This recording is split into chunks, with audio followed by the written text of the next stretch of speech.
Dong yan, meron bang mga pagganap o eksena na personal sa inyo dahil sa kahalagahan ng tema ng pamilya sa inyong sariling buhay? Napakalalim naman ito. Meron bang mga pagganap o eksena na personal sa inyo dahil sa kahalagahan ng tema ng pamilya sa inyong sariling buhay? Meron pagganap, baka may mga kaganapan siguro sa personal na buhay. Siguro walang anything specific, pero yung core ng pagiging isang husband at saka sa pagiging isang husband and wife, isang pag-asawa, malaking bagay na kami totoo mag-asawa in real life kasi marami kaming syempre may mga na-experience din kami kahit papaano, and yung natutunan namin on how to overcome that, na-apply namin din dito sa pelikula. Although iba nga lang yung circumstance at situation. But definitely yes, may mga ilang eksena na nakaka-relate talaga kami. Hindi man sa amin, sa mga kakilala namin. May alam kaming kwento tungkol sa siguro isang mag-asawa na napagdaanan nito. So kaya na-apply din namin siya dito sa pelikula. Okay, from Rose Garcia, what made Rewind so special compared to your past movies? Nakatingin ako kay Ate Rose.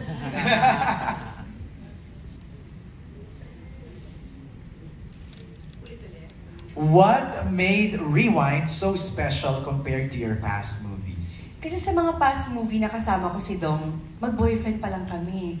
Ito may asawa na. So iba siguro yung lalim ng relasyon at pag-deliver ng mga eksena, lalo kung alam mo yung kinakailangan talaga na ganitong sitwasyon sa mag-asawa, sa ganito. Sabi ko nga, as an actor, pag may binigay sa yung eksena, pwede naman, gagawin mo. Pero iba pa rin kapag na-experience mo and then dinideliver mo. Tama. Dong, ikaw naman. Special siya para sa akin dahil sa mensaheng gustong iparating ng pelikula sa mga manonood. Special siya dahil sa mga nakasama ko in creating this, from Direct May to the creative team to my co-actors. Pero more importantly, special siya dahil kasama ko ang asawa ko sa pag-create at paglikha nitong kwentong ito. Siguro more than anything, kung ano man ang magiging response ng mga manonood, ang gusto ko talagang malaman kung naging best partner ba ako para kay Marian sa pelikula nito. Yun ang pinakamahalaga para sa akin. Mamaya ka sa akin, ha?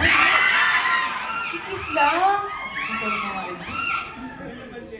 Kung meron akong gustong i-rewind, ito na yung sagot ko. Yung sa tanong mo kanina.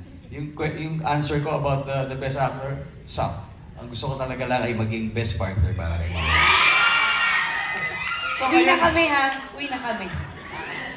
Ngayon ka nag-rewind, ha? Dingdong, ngayon ka nag-rewind, ha? Ni-rewind mo yun.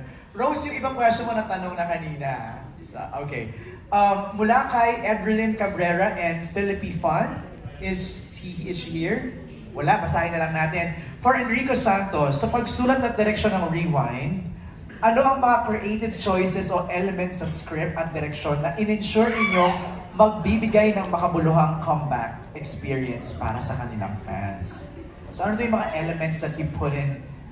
Nakaka-ensure ng memorable comeback. Memorable comeback. Pahirap na pahirap ang mga tanong. Pamaya thesis na to. To be honest with you, we never thought of, I never thought of this as a comeback. I've always seen Dong Yan in GMA, I've always enjoyed their work. So, actually, more than anything else, ang iniisip ko is, ano ang magte-test sa love nila? Ano ang mga eksena magcha-challenge kung gano'n nila kamahal ang isa't isa?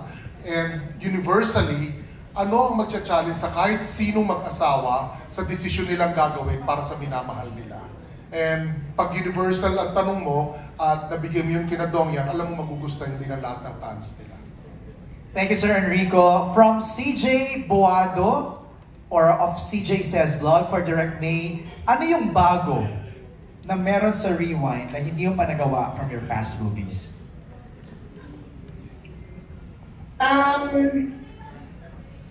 Yung bago dito is because it's a family movie. Nang tungkol sa mag-asawa. Bago rin dito yung yung love story na hindi lang sa mag-asawa. Kasi it goes beyond it.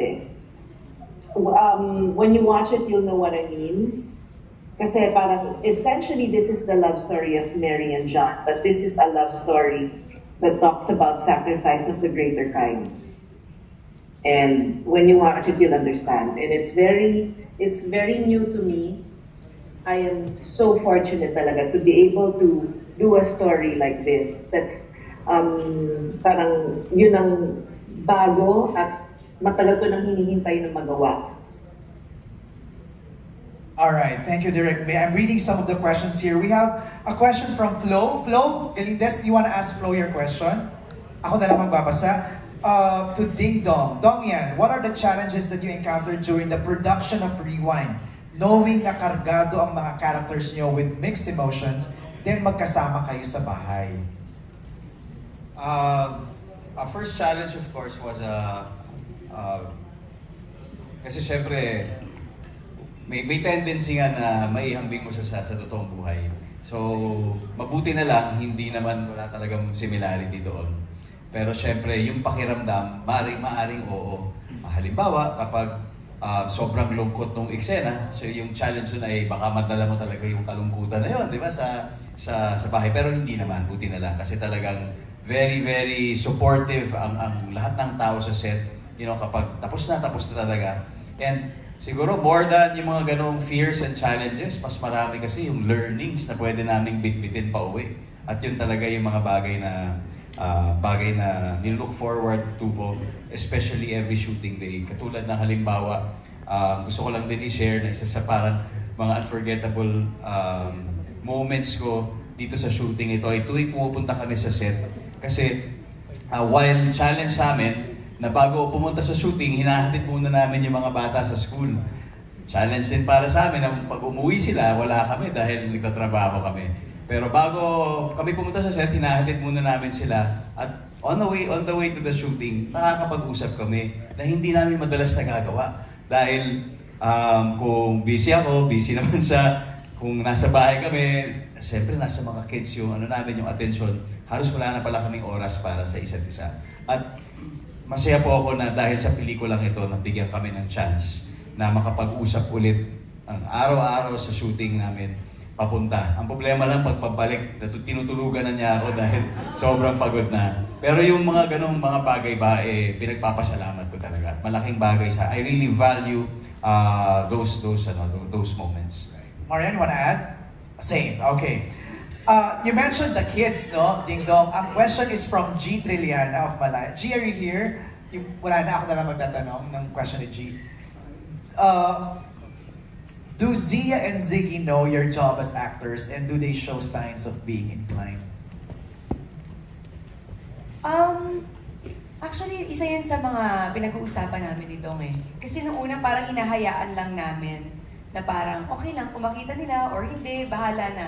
Pero nandun kami sa punto ni Dong na bilang malaki na si Zia, siguro kailangan niya nang malaman ano ba ang trabaho ni Mama at ni Tata.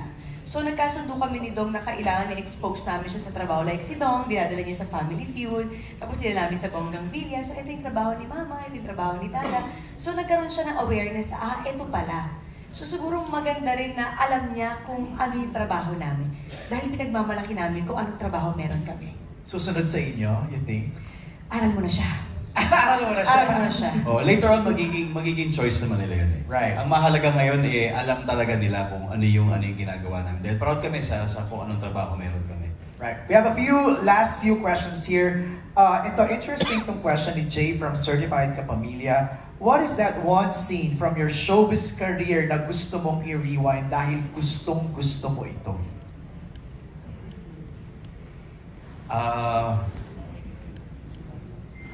Gusto ko gusto ko i-rewind yung moment na nung siya si Jezebel. Parang si Fred. Bakit? Bakit? Bakit? Gusto mo napakingin ako, bakit yun? Bakit?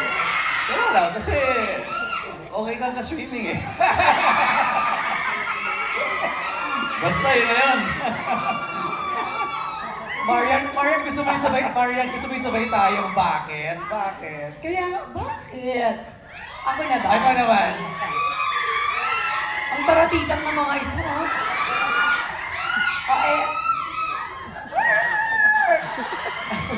Okay, let's listen Ako, to Marian. siguro yung moment na sumasayaw ako na Marimar sa isla. Bakit? Bakit? Kasi doon ko nakilala si Seryo. Wala si Bulgo. Sasabihin mo. Kasi yung moment na yon, parang... Sige, kayo na lang. Parang yung moment na yon na parang sabi ni Direk Joy sa akin, "O Marian, this is your moment. Ibigay mo na lahat ng maibibigay mo sa sayaw na to. Kasi ito Okay. yung OBB natin." Okay. So parang sabi ko, okay, bahala na Lord, ikaw na ba? Tan, tan, tan, tan. Ayan na. So, naibigay ko naman ang gusto. Tapos sa bandang ganon, nung nandun na, nakita ko si Fredo. Sa isla na, lumangoy. Yun yung gusto mo, di ba? Oh, Jezabel, magkaiba ka. Okay. Bahala na kayo magduktong. Okay. Siguro ba sa ako yan, yung sumasayaw ako sa isla. Right. Na may pulgoso ha. Iconic yun, di ba? Okay, down to our last question. Si Albert Abelido of Chickeness Avenue ang magtatanong. Albert?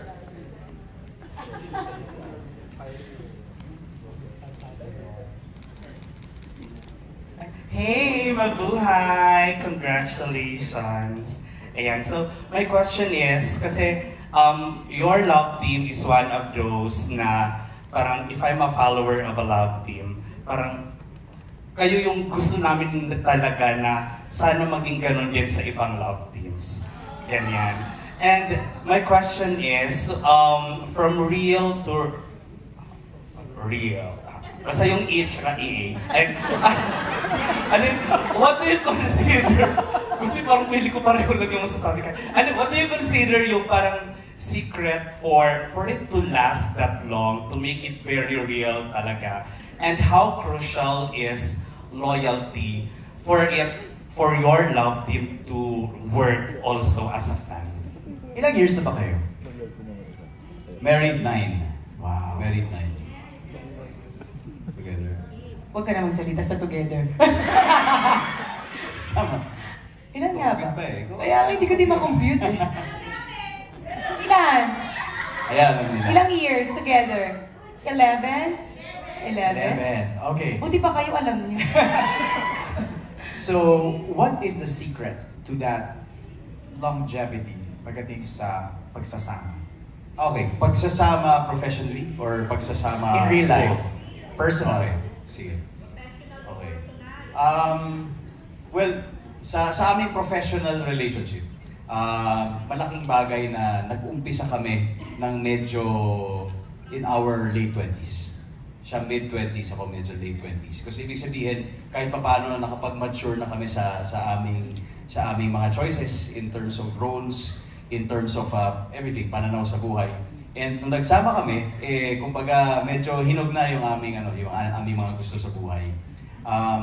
Second ay noong mga panahon na yun din yung mga malalaking milestones na nagaganap sa amin.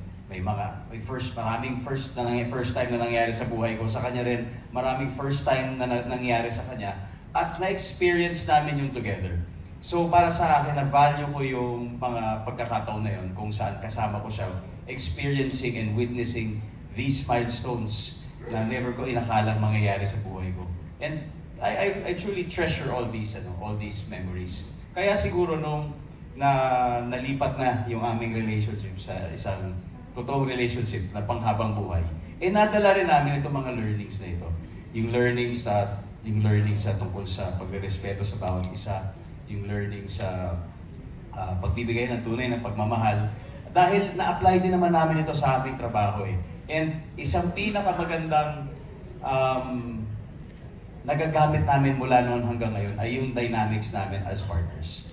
And parang hinahambing ko parati yan sa sayaw eh. Para ba siyang isang dance number parati na merong nag-give, may nagtitake, tapos with the harmony sumasayaw kayo smoothly na para bang natutunaw kayo together. And pati yun kasi na-experience namin even as co-workers.